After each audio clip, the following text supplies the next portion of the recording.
नमस्कार.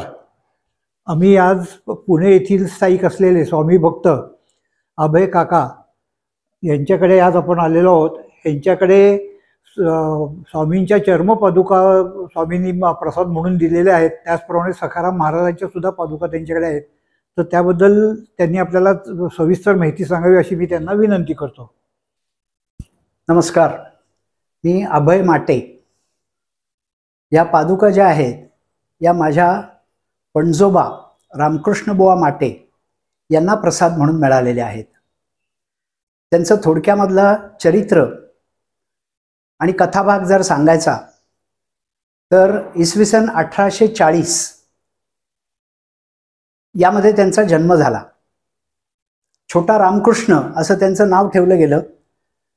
वडिलांचं नाव होतं सखाराम आणि आईचं नाव होतं जानकी.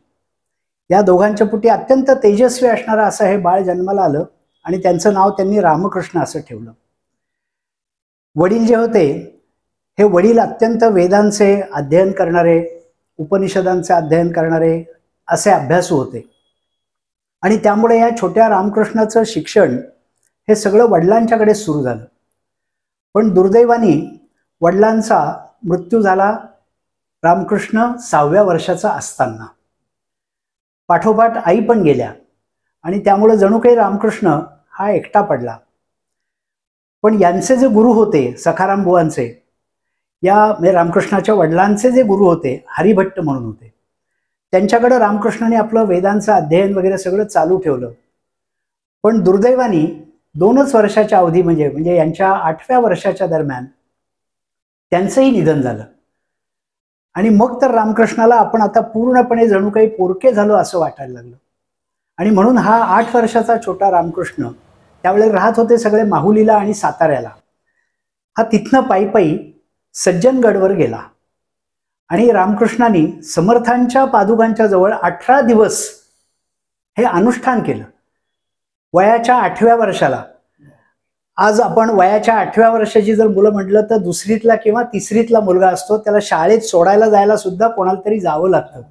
आणि अशा वेळेला हा 8 वर्षाचा रामकृष्ण सज्जनगडावर एकटा गेलेला होता आणि तिथे त्यांनी समर्थांच्या पायाशी तिथे अनुष्ठान केलं 18 दिवसाचं.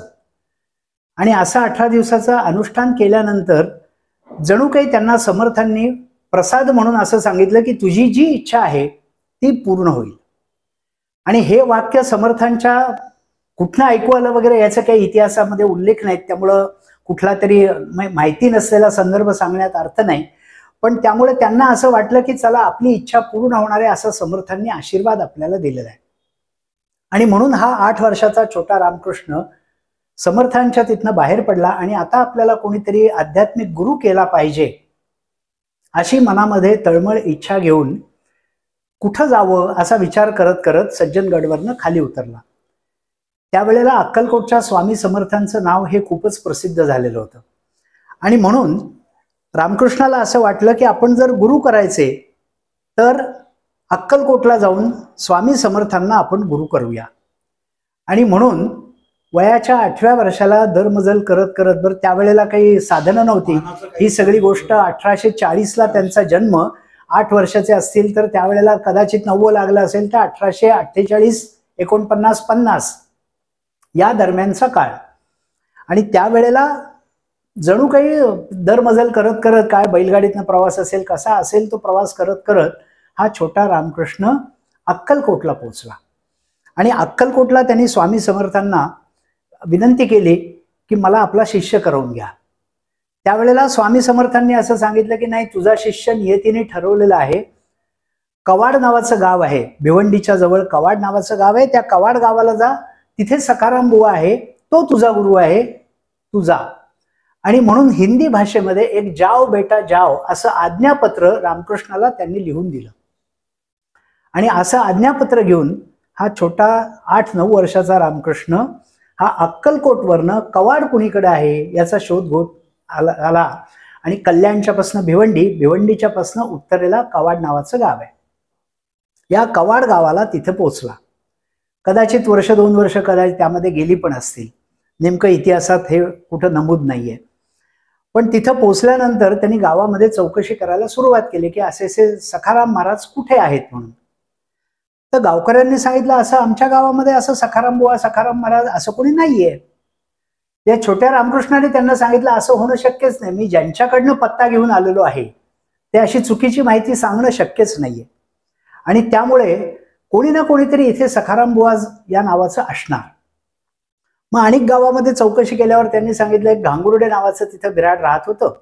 या घांगुर्ड्यांच्या ओसरीवरती एक बुवा हा बसलेला असतो, पण पहाटे 5च्या अगोदरच तो रानामध्ये निघून जातो, ध्यानधारणा करण्यासाठी म्हणून जातो आणि मधुकरी मागण्यासाठी म्हणून माध्यान्नीला बरोबर 12 वाजता इथे येतो. तोच जर तुझा सखाराम बुवा असेल तर तू बघून घे बुवा. आणि असं सांगितलं रामकृष्ण त्यांची वाट पाहत त्या घांगुर्ड्यांच्या ओसरीवरती बसून राहिला. आणि 12 वाजता बरोबर माध्यान्नीच्या वेळेला हे सखाराम बुवा आले. त्यांनी दोघांनी एकमेकांना नजरेनेच ओळखलं. सखाराम बुवांनी सांगितलं हो ये बस माझ्या इथे, आता मी मधुकरी मागून आणलेली आहे, माझ्याबरोबर जेव इथे. आणि मग सगळं त्यांचं भोजन वगैरे सगळं झाल्यानंतर हो मी तुला शिकवणार आहे आणि सगळं करणार आहे, तुझ्याबरोबर मी राहणार आहे, असं सगळं त्यांना आश्वासित केलं. आणि मग त्यांना सखाराम बुवांना आपल्याबरोबर ठेवून घेतलं. साधारणपणे 9-10 वर्षाचं वय असेल. 12 वर्ष रामकृष्ण हे सखाराम बुवांच्या बरोबर राहिले. आणि त्याच्या अगोदर त्यांनी असं सांगितलं की त्यांची जी अन्य शिष्य मंडळी होती त्यांच्याबरोबर तू थोडा काळ राहा, म्हणजे त्यांच्याबरोबर तुझा अभ्यास होईल, आणि असा अभ्यास झाल्यानंतर मग ये, मग आपण या ठिकाणी सगळं तुझं शिक्षण पूर्ण करूया. एकूणात 12 वर्षाचा काळ सखाराम बुवांच्या बरोबर घालवला. वेदांचं अध्ययन सगळं केलं, उपनिषदांचं अध्ययन केलं, भगवद्गीतेचं केलं.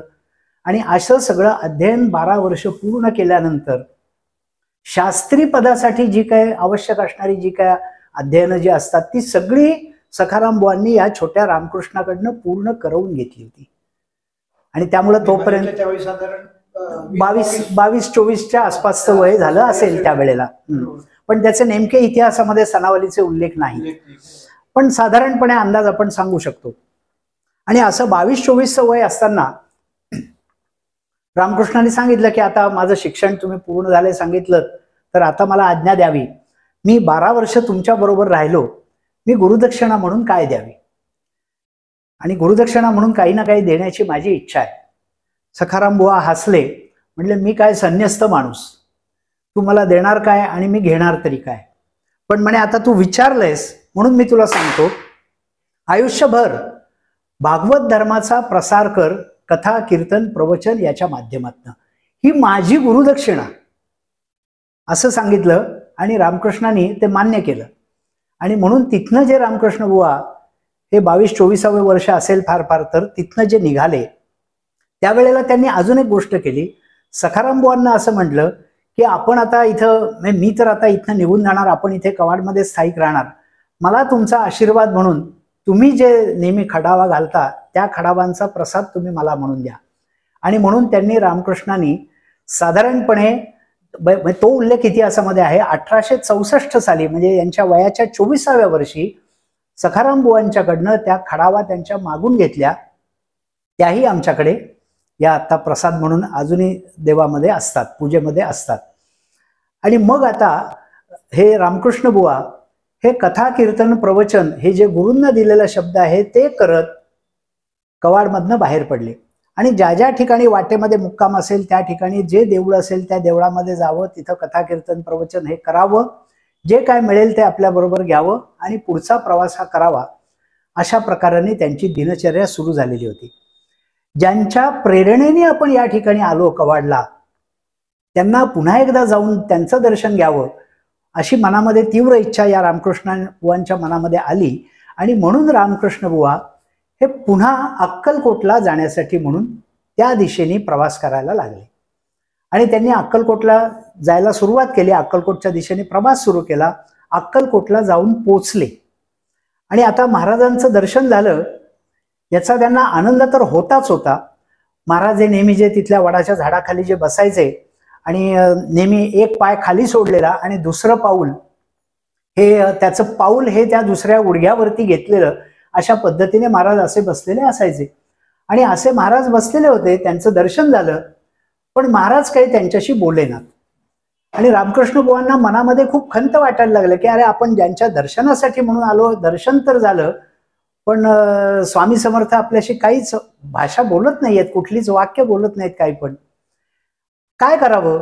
म्हणून रामकृष्ण बुवांनी मनामध्ये विचार सुरू केला आणि पारमार्थिक क्षेत्रामध्ये, आध्यात्मिक क्षेत्रामध्ये जे वादविवादाचे मुद्दे आहेत त्यातला एखादा मुद्दा हा त्यांनी उकरून काढला आणि स्वामी समर्थांना त्यांनी त्याच्यावरती प्रश्न करायला सुरुवात केली. स्वामींनी हे ऐकलं आणि सांगितलं, तुला सगळं माहितीये, मला उगाच त्रास देऊ नकोस. आणि म्हणून त्यांचा जो पाय वरती होता, गुडघ्यावरती घेतलेला, त्याच्यावरती जो तिथला जो जोडा होता तो काढला आणि त्यांच्या दिशेने भिरकावला. आणि तो भिरकावल्यानंतर रामकृष्ण बुवांनी सांगितलं की तुम्ही तो एक जोडा दिलात महाराज, आता तो दुसरा पण जोडा मला द्या, प्रसाद म्हणून तोही मला द्या. आणि म्हणून तोही जोडा त्यांच्याकडनं मागून घेतला आणि सांगितलं त्यांना की मी काय माझी विद्वत्ता दाखवायसाठी तुमच्याकडे आलो नाहीये, पण मी जे लोकांना सांगतो ते बरोबर आहे का चूक आहे हे तपासून कोणाकडे बघायचं मी, आणि म्हणून मी ते तुमच्याकडे तपासून बघण्यासाठी म्हणून आलेलो आहे. आणि आज मी आपल्या मठामध्ये कीर्तन करणार आहे, त्या कीर्तनाला आपण बसावं अशी माझी तीव्र इच्छा आहे. अक्कलकोट स्वामींनी ते मान्य केलं आणि नंतरच्या बखरीमध्ये पण उल्लेख आहे की अक्कलकोट स्वामी फक्त रामकृष्ण बुवा माट्यांच्या कथा कीर्तन प्रवचनाला बसत असत, बाकी कोणाच्या याला ते बसले नाहीत. आणि मग रामकृष्ण बुवांनी त्यांच्या मठामध्ये संध्याकाळच्या वेळेला कीर्तन केलं होतं. त्या कीर्तनामध्ये स्वतःचं जे सोहळं वगैरे सगळं बरोबर असायचं या मंडळींच्या, ते सगळं सोहळ्यामध्ये त्यांनी ह्या ज्या पादुका अक्कलकोट स्वामींच्या ह्या सगळ्या गुंडाळून त्या आपल्या कीर्तनाच्या वेळेला बरोबर घेतलेल्या होत्या. आणि कीर्तनाच्या मध्यंतरामध्ये त्यांनी त्या आपल्या सोहळ्यामधनं त्या पादुका सोडल्या, स्वतःच्या डोक्यावर धारण केल्या आणि डोक्यावर धारण करून तिथं कीर्तनामध्ये नृत्य केलं. आणि सगळ्यांना सांगितलं, हा घडलेला कथाप्रसंग पण सांगितला आणि सांगितलं आता जर कोणाला पाय हे जर तारून न्यायचे असतील तर हे पाय तारून नेतील. असं स्वामी समर्थांच्या विषयीचं उद्गार हे रामकृष्ण बुवांनी काढले. आणि त्यानंतर मग रामकृष्ण बुवांच्या नंतर चरित्रामध्येही उल्लेख आहे की वारंवार ते अक्कलकोटला जात असत, अक्कलकोटला महाराजांच्या समोर जायचे, दर्शन घ्यायचे आणि त्यांच्या समोर प्रवचन किंवा कीर्तन हे करायचेच करायचे. एक प्रसंग तर असा आहे की रामकृष्ण बुवा ज्या वेळेला अक्कलकोटला पोचले होते त्यावेळेला अक्कलकोट स्वामी हे तिथल्या एका गावामधल्या मशिदीमध्ये गेले होते. रामकृष्ण बुवांना समजलं की अरे असे असे मशिदीमध्ये हे गेले. तर रामकृष्ण बुवांना काय, अक्कलकोट स्वामी जिथं जातील ती जागा आपली, आणि त्यामुळं रामकृष्ण बुवा पण त्या मशिदीमध्ये गेले आणि त्यांनी त्या मशिदीमध्ये प्रवचन करायला सुरुवात केली. मशिदीमध्ये त्यावेळेला जी जमलेली माणसं होती ती त्यांच्या प्रवचनाने इतकी भारावून गेलेली होती की त्यांनी ते सगळं प्रवचन वगैरे संपल्यानंतर पुन्हा त्यांना आग्रह केला की नाही तुम्ही उद्याला पण तिथे या म्हणून आणि पुन्हा प्रवचन करा. यांनी नम्रपणे त्यांना सांगितलं की काल माझा देव इथं होता, मी त्याच्यासाठी प्रवचन करायला आलो होतो, आता तो देव तिकडं त्यांच्या आश्रमामध्ये तिकडं त्यांच्या मठात आहे, त्यामुळे मी पण आता तिथंच जाणार आहे. त्यामुळे तुम्हाला जर ऐकायचं असेल प्रवचन तर त्यांच्या मठात आहे आणि त्यांच्या मठात तिथं ऐकायला या. आणि तेव्हापासनं आता हा प्रसंग माझ्या अंदाजाने या ज्या पादुका या मिळाल्या यांना 1864 साली सखाराम बुवांचे जे होते खडावा त्या मिळाल्या. त्यानंतरच्या साधारणपणे एकूण त्यावेळचा प्रवासाचा कालावधी वगैरे जर विचारात घेतला तर कदाचित 2-3 वर्षाचा अवधी गेला असावा. आणि त्यामुळे 2-3 वर्षानंतर म्हणजे साधारणपणे 1867च्या दरम्यान केव्हा तरी या अक्कलकोट स्वामी महाराजांचे जे जोडे आहेत ते पुणेरी जोडा आहे आणि तो पुणेरी जोडा जो अक्कलकोट स्वामी घालत असत त्या चर्मपादुका या रामकृष्ण बुवांना प्रसाद म्हणून मिळाल्या आणि त्याही आजही आमच्या पूजेमध्ये या नेहमी असतात. सखाराम महाराजांचं ज्या वेळेला वय झालं त्यावेळेला सखाराम महाराजांच्याकडे पुन्हा भेटायला म्हणून रामकृष्ण बुवा गेले, सेवेला म्हणून त्या ठिकाणी गेले आणि त्यांनी सखाराम महाराजांना विचारलं की आता तुमची अंतिम इच्छा काय उरलेली आहे. सखाराम महाराजांनी सांगितलं मला काय इच्छा. सखाराम बुवांचं नाव होतं केतकर आणि त्यांचं कुलदैवत होतं लक्ष्मी केशव. तर त्यांनी अशी इच्छा व्यक्त केली की लक्ष्मी केशवाचं तीर्थ हे सतत माझ्या समाधीवर पडत राहावं, एवढीच माझी इच्छा आहे, बाकी काही आता मला इच्छा उरलेली नाही. आणि रामकृष्ण बुवांनी तीही इच्छा पूर्ण करायचं ठरवलं. भाद्रपद वद्य सप्तमीला सखाराम महाराजांनी देह ठेवला, कवाडलाच ठेवला. आजही त्या ठिकाणी त्यांची पुण्यतिथी खूप मोठ्या प्रमाणावर साजरी होते. आणि मग त्यांनी असं ठरवलं रामकृष्ण बुवांनी की आता सखाराम महाराजांची आपण तिथे समाधी बांधायची आणि त्यांची इच्छा जी त्यांनी व्यक्त केली होती की लक्ष्मी केशवाचं तीर्थ माझ्या समाधीवर पडत राहावं, त्यामागे लक्ष्मी केशवाच्या मूर्ती या आपण करायच्या. आणि म्हणून मग कथा कीर्तन प्रवचन करत ते परत हिंडत होते. आणि त्यावेळेला बडोद्याचे जे संस्थानिक होते, गायकवाडांचं जे संस्थान होतं, त्या ठिकाणी रामकृष्ण बुवांची कथा कीर्तन प्रवचन खूप मोठ्या प्रमाणावर चालत असत, होत असत. आणि त्यांच्याकडनं खूप मोठी बिदागी मिळत असे. ही सगळी बिदागी यांनी ठरवलं होतं की रामकृष्ण बुवांनी असं ठरवलं की आपण ती सखाराम महाराजांच्या मंदिरासाठी आपण खर्च करायची. पुण्यामध्ये मग ते स्थायिक झालेले होते. पुण्यामध्ये इथे सोमेश्वर मंदिर आहे. या सोमेश्वर मंदिरामध्ये ते एक भागवत सप्ताह करायचे रामकृष्ण बुवा माटे. आणि मग या भागवत सप्ताहामध्ये जे काय 7 दिवसाचं उत्पन्न असेल तेवढं सगळं घरामध्ये द्यायचे आणि सांगायचं की हे जे आहे हे घरासाठीचं उत्पन्न आहे. आता उरलेलं सगळं जे काय वर्षभराचं उत्पन्न आहे हे माझ्या गुरुचं आहे. आणि म्हणून त्यांनी पूर्णपणे कथा कीर्तन प्रवचन सगळ्या उरलेल्या वर्षभर जे करायचे त्यातनं सगळा निधी जमवला. एका ठिकाणी ते कीर्तनाला गेलेले असताना त्या ठिकाणी लक्षात असं आलं की खूप अत्यंत सुंदर असे घडीव दगड हे त्या ठिकाणी आहेत. आणि म्हणून त्यांनी, चिंचवडच्या जवळ होतं ते, आणि म्हणून चिंचवडच्या पासून असे दगड त्यांना सांगितलं की मला अशा अशा मंदिरासाठी पाहिजे तर द्याल का. त्यांच्याकडनं ते दगड मिळवले. त्यांना काय जे बिदागीतनं जे काय पैसे होते ते दिले. असे चिंचवडवरनं घडवलेले दगड हे कल्याणच्या जवळ, भिवंडीच्या जवळ उत्तरेला असणाऱ्या कवाड गावाला तिथपासनं, चिंचवडपासनं तिथपर्यंत वाहून नेले बैलगाडीतनं. आणि तिथे हे समाधी मंदिर बांधायला सुरुवात केली. मूर्ती लक्ष्मी केशवाच्या कुठनं आणाव्यात असा प्रसंग त्यांच्या मनामध्ये सारखा येतच होता. कोल्हापूरला ज्या वेळेला त्यांची कीर्तन चालू होती त्यावेळेला त्यांच्या असं लक्षात आलं की या ठिकाणी एक अत्यंत चांगल्या मूर्ती करणारा असा एक मूर्तिकार आहे. आणि म्हणून त्यांनी त्याच्याकडे भेटायला म्हणून गेले. या मूर्तिकाराने त्यांना सांगितलं की अहो आता तुम्ही आलायत म्हणे, मी मूर्ती करतो वगैरे, तुमची माहिती सगळी बरोबर आहे, पण आता मला मोतीबिंदूचा त्रास सुरू झालाय आणि त्यामुळं मी या लक्ष्मी केशवाच्या तुम्ही म्हणता त्या मूर्ती करू शकेन का नाही याविषयी मला थोडी शंका आहे. रामकृष्ण बुवांनी त्याला आश्वस्त केलं की तू मूर्ती करायला सुरुवात कर, तुला दिसायला लागेल. आणि म्हणून या कोल्हापूरच्या मूर्तिकारांनी मूर्ती घडवायला सुरुवात केली. आणि जसजशी मूर्ती घडवायला सुरुवात केली तसतशी त्याला दृष्टी प्राप्त झाली. लक्ष्मी केशवाच्या अत्यंत सुंदर अशा मूर्ती या त्यांनी तयार केल्या कोल्हापूरला. त्या कोल्हापूरवरनं पुन्हा कवाडला या त्यांनी बैलगाडीतनं नेल्या. त्याची तिथं स्थापना केली. जसं पुण्यामध्ये तुळशीबागेचं मंदिर जसं आहे तशाच दाटणीवरचं मंदिर हे तिथं कवाडला त्यांनी बांधलं. आणि तिथं समाधी मंदिर आणि त्या समाधीच्या मागे लक्ष्मी केशवाच्या मूर्ती अशा स्वरूपाचं सगळं त्यांनी त्या ठिकाणी स्थापना केली. दरमजल करत करत रामकृष्ण बुवांचा प्रवास तर चालूच होता. नागावला ते नंतर गेलेले होते. अलिबागच्या जवळ नागाव लागतं. नागावला पांढरा मारुती असं मंदिर आहे. आठवल्यांचं मंदिर म्हणून ते ओळखलं जातं. या आठवल्यांच्या मंदिरामध्ये त्यांचा मुक्काम होता. तिथं त्यांची कीर्तनं चालू होती. आणि त्याच वेळेला देह आता थकलाय हे त्यांच्या लक्षात आलं. आणि दास नवमीच्याच दिवशी कीर्तन झाल्या झाल्या त्यांनी आपलाही देह हा सोडून दिला. आणि त्यामुळं अशा रामकृष्ण माट्यांच्या वंशामध्ये माझा जन्म झाला यासाठी मी स्वतःला खूप मोठं भाग्य समजतो. पण आता इथे आपण काय काय कार्यक्रम, इथं आमच्या घरी गुरुपौर्णिमेचा उत्सव मोठ्या प्रमाणावर असतो. आणि त्यावेळेला या अक्कलकोट स्वामींच्या पादुका, सखाराम महाराजांच्या पादुका आणि या सगळ्यांचा परात्पर गुरु म्हणून श्रीराम हे त्यांच्या रामकृष्ण बुवांच्या पूजेमधलंच ते रामपंचायतन आहे. तेही रामपंचायतन आता सगळे आपण नंतर व्हिडिओमध्ये बघूया.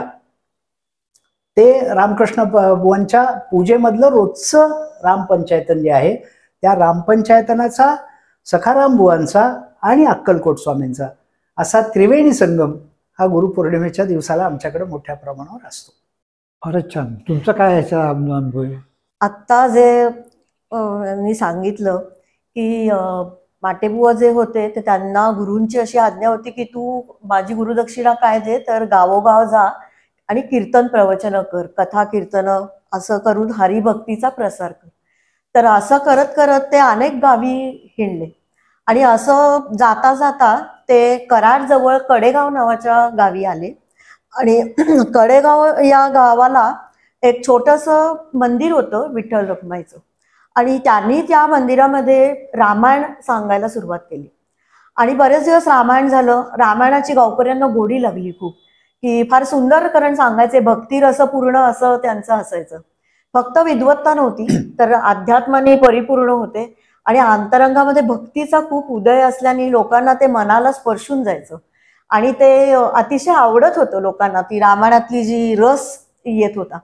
त्यामुळे मग लोक असं म्हणायला लागले की नाही, तुम्ही इथेच थांबा आणि कथा कीर्तन प्रवचन करून आम्हाचा उद्धार करा.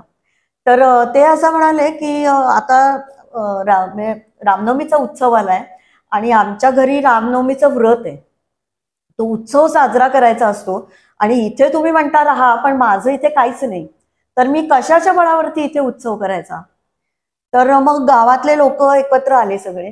त्यांना असं वाटत होतं की यांनी इथे राहावं आणि आपल्याला सगळ्या भक्तिरसाचा लाभ मिळावा, म्हणून त्यांनी असं ठरवलं की काही लोक एकत्र येऊन की हा जो काही उत्सव हे म्हणताय तर तो असतो गुढीपाडव्यापासून ते रामनवमीपर्यंत आणि त्याच्याही नंतर दशमी आणि एकादशी असापर्यंत, एकादशीपर्यंत तो उत्सव असतो.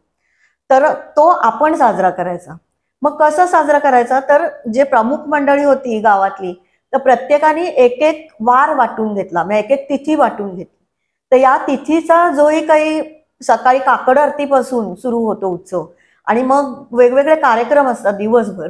त्यात प्रवचन कीर्तन असे सगळे कार्यक्रम असतात. काही म्हणणं असतं की जे सगळ्यांनी मिळून एकत्र म्हणायचं असतं. तर असं हे सगळं उत्सव आम्ही ह्याच्यामध्ये साजरा करू. त्याचा खर्च आणि कष्ट जोही काही असेल तर तो त्या तिथीच्या दिवशी त्या कुटुंबांनी करायचा. सकाळच्या काकड्यापासून रात्रीच्या कीर्तनाच्या दिवाबत्तीपर्यंत जोही काही खर्च आणि कष्ट असतील ते आमचं कुटुंब करेल, अशा त्यांनी या जे रामपंचायताच्या मूर्ती ज्या आमच्या घरात आहेत असं त्यांनी सांगितलं. त्या मूर्ती घेऊन ते फिरत होते. त्या मूर्तींच्या समोर त्यांनी या शपथा घेतल्या आणि मग माटेबुवा असं म्हणाले की ठीक आहे, तुम्ही एवढ्या शपथा जर घेतल्या तर तुम्ही जोपर्यंत हा उत्सव करता आहेत निष्ठेने, तोपर्यंत आम्ही अशी शपथ घेतो की आमच्या कुटुंबात जोवर कोणी एक आहे तोवर आम्ही आमचा रामपंचायतन घेऊन या गावाला येऊ आणि इथे रामनवमीचा उत्सव आम्ही हा पार पाडू. आणि म्हणून त्यांच्या घरात जोवर कोणीतरी एक आहे तोवर त्यांनी तो उत्सव करायचा आणि ते करतायत तोवर आमच्या घरात असे कोणीतरी असेपर्यंत आम्ही तिथे जायचं आणि तो उत्सव पार पाडायचा. अशा या शपथा आहेत परस्पर विरोध. आणि तशा पद्धतीने आता हा उत्सव गेले 175 वर्ष, 186 आता आलं, म्हणजे 186 वर्ष चालू आहे. आणि म्हणजे कितीतरी पिढ्या आता ह्याच्यामध्ये गेल्या. पण आमच्याही घरातून दरवर्षी हे रामपंचायतन घेऊन तिथे जात असतं आणि गावातनंही त्याच प्रकारचा सपोर्ट किंवा उत्सवाची जी त्यांनी शपथ घेतलेली आहे ती पाळली जात असते. तर असा हा उत्सव अजूनही तिथे चालू आहे. तर आम्ही इथून साधारण गुढीपाडव्याला किंवा त्याच्या आदल्या दिवशी निघतो आणि मग तिथे जाऊन मग जे सकाळी काकड्यापासून जे उत्सव सुरू होतो, मग भिक्षा असते गावातून, ह्याची मिरवणूक सुद्धा असते. म्हणजे छबिना म्हणून काढतात. तर या छबिन्याला गावामधले देशपांडे म्हणून आहेत, तर त्यांच्या घरून मारुती येतो आणि त्या मारुती त्या देवाच्या इथे स्थापतात. आणि हे जे मूळचं जे विठ्ठल रखुमाईचं मंदिर होतं तर त्याचा तिथे सखाराम हे रामकृष्ण बुवांनी मोठं मंदिर तिथे बांधायचं असं ठरवून आपलं आराध्य दैवत रामायणाचाच तिथे सांगत होते, म्हणून आराध्य दैवत जे राम लक्ष्मण सीता यांचंही तिथे मंदिर असावं म्हणून मग वरती विठ्ठल रखुमाई आणि खाली राम लक्ष्मण सीता असं ते अतिशय सुंदर मंदिर तिथे बांधलं आहे. आणि ते अतिशय भव्य असं मंदिर आहे. वेळोवेळी त्याचा जीर्णोद्धार केला गेला आणि आता जे ज्या स्वरूपात आहे ते तुळशीबागेसारखंच सुंदर असं मंदिर आहे. आणि राम लक्ष्मण सीतेच्या मूर्ती तर अप्रतिम सुंदर आहेत आणि त्या असं वाटतं की जणू आपल्याशी बोलतायत, म्हणजे हार्ट टू हार्ट तिथे संवाद होतो असं मनाला वाटतं.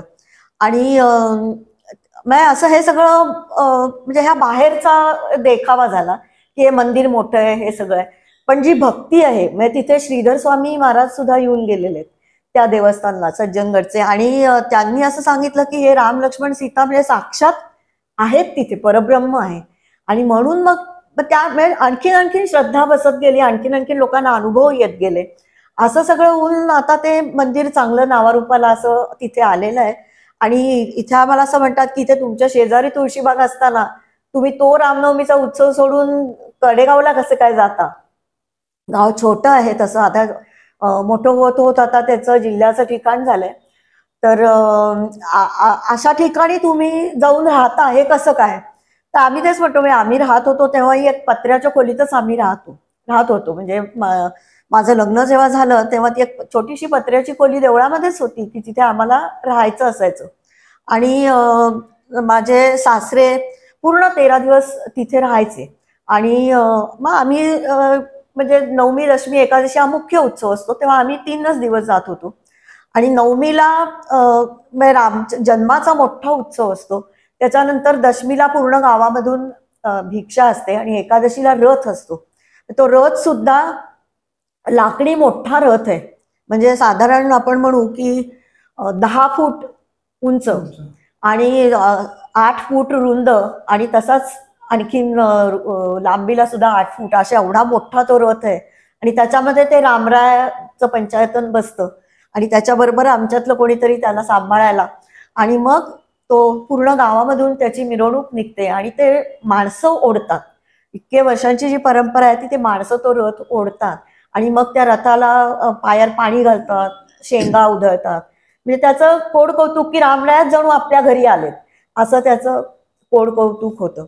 आणि वैयक्तिक माझा अनुभव असं जर का तुम्ही विचारलं तसं की नंतर असं झालं की पूर्ण 13 दिवसांचा उत्सव आहे तो.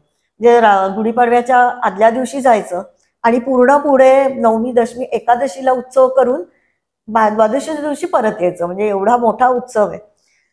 आता जसं जसं आपण शहरात राहणारे आहेत, नोकरी धंदा आपल्याला असतो, तर मी स्वतः कॉलेजमध्ये शिकवत होते आणि ह्यांचं हे चार्टर्ड अकाउंटंट म्हणून प्रॅक्टिस करतात.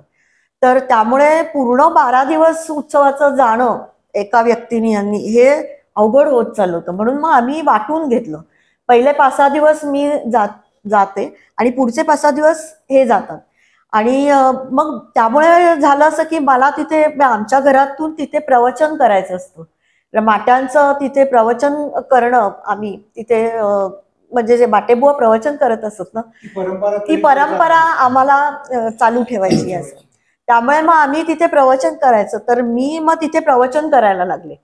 आणि मला थोडीशी पार्श्वभूमी घरात होती माझ्या माहेरकडनं की दासबोध, ज्ञानेश्वरी वगैरे आमच्या घरात वाचलं जात असे किंवा मनाचे श्लोक आम्हाला पाठ होते किंवा दासबोध आणि हे तर म्हणजे समास वगैरे आम्हाला मुखोद्गत होते. तर त्यामुळेच एक थोडी पार्श्वभूमी होती आध्यात्मिक. आणि मग तिथे गेल्यानंतर जेव्हा मला पहिला प्रसंग आला तेव्हा ते अध्यात्म रामायणाचं निरूपण असतं. ते पोथी वगैरे वाचली होतीच, पण प्रत्यक्ष जेव्हा मी तिथे प्रवचन करायला म्हणून बसले तेव्हा माझ्या मनाची जी स्थिती झाली ती पूर्णपणे म्हणजे ते शब्दात नाहीच मांडू शकत अशी झाली की अवर्णनीय काहीतरी मला मिळतंय असं. म्हणजे समोर प्रत्यक्ष राम सीता आहेत. मला खूप झालं असं की मला खूप आशीर्वाद आहेत. आणि मग मी खूप बदलून गेले त्या ह्यानी की मी माझ्या जीवनात जो एक शहरी जीवनामध्ये एक वृक्षपणा असतोच. मी लॉजिकलीच मला ती सवय होती कारण मी कॉलेजमध्ये शिकवत होते. पण माझ्या जीवनामध्ये रस आला, खूप समाधान आलं, आनंद आला की ते प्रवचन करताना जे भावविभोर म्हणतो आपण तसं होणं म्हणजे काय हे मी अनुभवलं. आणि मग ती रामकथा मला ऍक्च्युली म्हणजे मला कसं सांगू नाही शकत. हाच म्हणजे माझा अनुभव. खूपच छान अनुभव आहे तुमचा.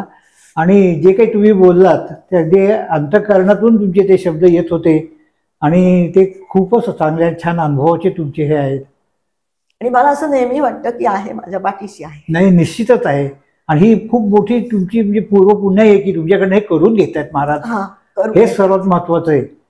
हल्ली हे बघायला नाही नाही नाही त्यांची इच्छा असेल तरच. म्हणजे जसं म्हणतात दूधच्या विणं हालच नाही वृक्षाचे पार, तसं त्यांची इच्छा असेल तरच आपण बरोबर त्या गोष्टी आपल्याकडनं घडल्या जातात. स्वामी करून घेतात. आशीर्वाद आहे. देव्हारा वगैरे जो आहे हा सुद्धा त्यावेळेपासूनचा देवारा आहे. म्हणजे यातलं आमचं कर्तृत्व कोणाचं काही नाही, हे सांभाळणं एवढंच आमचं कर्तृत्व. तुमचं कर्तृत्व पुण्य आहे ना, तुमची पुण्य जी आहे की या वंशात तुमचा जन्म होणे, सेवा करून घेणे, आणि ते तुम्ही करताय आता, हे फार महत्वाचं आहे. मुलगा पण येत असतो. मुलगाही त्यालाही लहानपणापासून तो आम्ही जातो पुण्यात असतो का बाहेर? पुण्यात असतो. तोही चार्टर्ड अकाउंटंट आहे. पण सुदैव आमचं असं की त्यालाही या गोष्टींची आवड आहे आणि तोही येत असतो या सगळ्या ह्याच्यात, आनंदाने सहभाग त्याचाही असतो.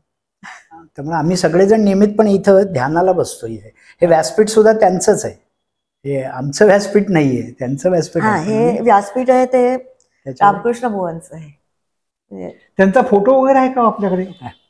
पलीकडचा. स्वामी समर्थ. आज आपला फार छान योग आला आणि तुमच्या इथे येऊन आम्हाला ह्या महाराजांच्या बद्दल खूप छान माहिती मिळाली, आणि काकांनी तर खूप छान माहिती सांगितलीच, त्यातून तुम्ही खूप छान माहिती सांगितली. आणि तुम्ही माहिती ज्यावेळी सांगत होतात ना, त्यावेळी मला सारखं असं मनात वाटत होतं की तुम्ही हाडाचे शिक्षक आहात म्हणून. कारण तुमची जी बोलण्याची पद्धत किंवा जी स्टाईल होती ना, ती खूप छान होती. म्हणजे आणि छान बोलत होतात तुम्ही, म्हणजे मुद्द्याला धरून नाही. महाराजांची कृपा आहेतच, यात काही वादच नाहीये. म्हणजे पण ती जाणवत होतं आम्हाला, नक्कीच जाणवत होतं की तुमचं ह्याच्या मागे काहीतरी असा अभ्यास आहे की जो तुम्ही फार छान ह्याचा आम्हाला उलगडून दाखवलात. त्याबद्दल आम्ही आपले खूप खूप आभारी आहोत. स्वामी समर्थ.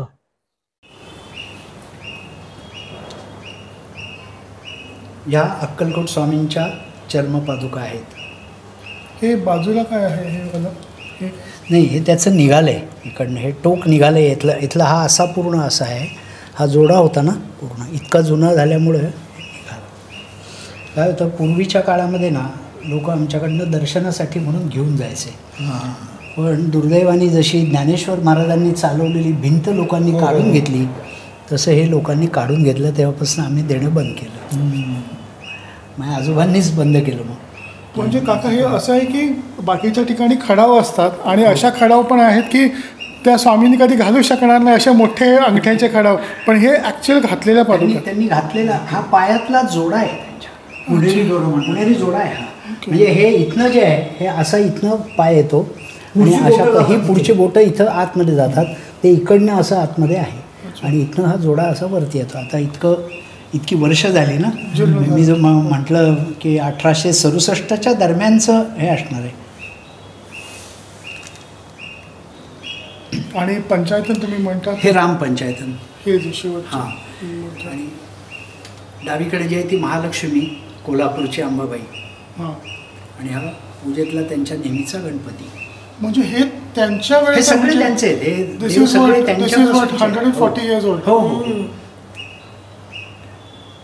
टिकायच्या दृष्टीने खूप छान ते. म्हणजे हा अंदाज किती जुना वर्षाचा देवघर आहे? सगळं त्यांचंच आहे. अच्छा. हां, हे सगळं रामकृष्ण माटेंनी केलेलं आहे. त्यामुळे हे केलं असेल ते सगळं 1864 ते 1870च्या दरम्यान. अच्छा. त्यावेळेला केलं.